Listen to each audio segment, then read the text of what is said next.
বিগত কয়েকদিন আগে বেশ কজন বাংলাদেশিকে আটক করেছিলেন জিআরপি থানার পুলিশ। আর তাদের জিজ্ঞাসাবাদের পর মতিনগরের বাসিন্দা পারুল আক্তার নামে এক মহিলার মানব পাচারের নাম উঠে আসে এবং তাকে আজ আটক করলেন আগরতলা সরকারি রেল পুলিশ ও আমতলী থানার পুলিশ ও বিএসএফ এর যৌথ উদ্যোগে। এই মহিলা বাংলাদেশ থেকে বিভিন্ন বাংলাদেশিদেরকে এনে ভারতে বিভিন্ন জায়গায় পাঠায় বলে অভিযোগ উঠে আসছে। Report Tripura news 8। অ্যাকচুয়ালি গত মাসে মানে মার্চ মাসের 30 তারিখে আমাদের জিআরপি থানাতে একটা মামলা হয়েছিল। যেটা আমাদের জিআরপি থানার মামলা নাম্বার অ্যাকচুয়ালি 24। তো এটাতে আমরা 6 জন বাংলাদেশিকে অ্যারেস্ট করেছিলাম। তো এটা ইনভেস্টিগেশন চলছিল এবং অনেকে পুলিশ রিমান্ডে এসেছিলেন। তো এই সুবাদে আমরা তাদের কাছ থেকে যারা রিমান্ডে এসেছিল এবং যারা অন্যান্য আসামি ছিলেন প্লাস তাদের যে মোবাইল ওগুলো থেকে আমরা মানে ডিউরিং ইনভেস্টিগেশন এটা পাওয়া গেছে যে পারুল আক্তার নামে একজন মতিনগর বাড়ি, উনি উৎকৃতভাবে এই মামলার সঙ্গে জড়িত আছে। তো সেই সুবাদে আমরা ওখানে আমাদের সোর্স মারফত খবর নেই, কিন্তু ওই সময় থেকে উনি পালাতক ছিলেন।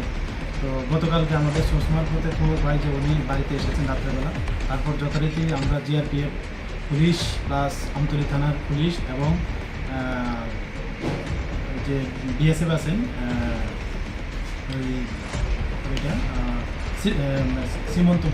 শ্রীমন্তপুর বিওপি তারা বিএসএফদেরকে নিয়ে আমরা ভোররাত্রি আমরা ওইখানে একটা অ্যাম্বুশ বসে আমরা সবাই মিলে তারপর সূর্যোদয়ের পরে ওই মহিলাকে আমরা পাই এবং যথাযোগ্য মানে আইনি মর্যাদা মেনে আমরা ওকে গ্রেপ্তার করি ওই কেস কানেকশন। মহিলার মূলত কাজটা কি করতো উনি অ্যাকচুয়ালি ওই যে বাংলাদেশ থেকে রোহিঙ্গা বা বাংলাদেশি এপার ওপার আসতো, উনি মানে ওনাদেরকে সহযোগিতা করতে এমনকি থাকারও মানে জায়গা দিত। যদিও ওনার বাড়ি দেখলাম যে একদম ফেন্সিংয়ের ঘরের পাশেই।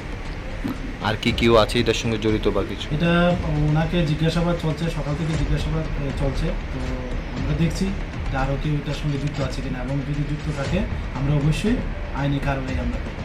আগরতলা স্টেশনকে মানব পাচারের একটা করিডোর হিসেবে ব্যবহার করা হচ্ছে দীর্ঘদিন ধরে, এ ব্যাপারে কী বলবেন?